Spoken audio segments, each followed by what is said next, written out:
All right, so what can we say about publications? Publications, I do a lot of publication work and I love working on publications.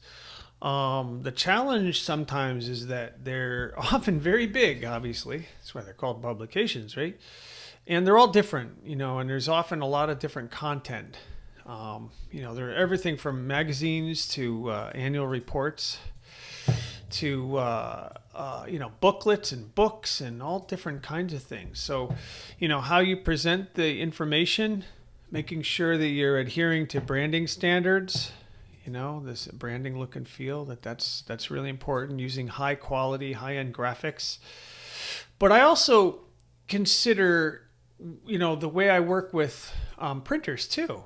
I don't always manage the printing, but it's important to me that I understand, or at least the client understands the outcome.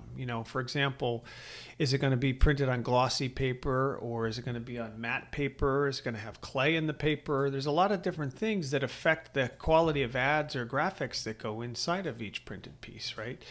So I like to involve myself with that as well.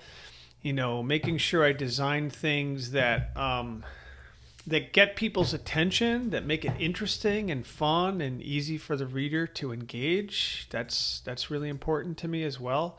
Using high quality, high end graphics. That's really important to me when it comes to publication. So ultimately, from idea and conception in the beginning, even designing publications like this one here a long time ago, I did that one. That it's from the concept in the beginning, from the very first idea, all the way to when it gets into somebody's hands. I think of the whole process, everything from start to finish. That's really, really important. Making sure that the illustrations are top shelf, high end, make sure that everything looks really, really sharp. I think that's really important when it comes to, printed material. Again, because once it's done, once it's printed, once it's out there, it's going to be out there for some time. So you want to make sure that you're just not creating something just because it's cool, but you want to make sure that it's practical, it's useful, and it's going to endure the test of time, that people are going to want to keep it on their bookshelves.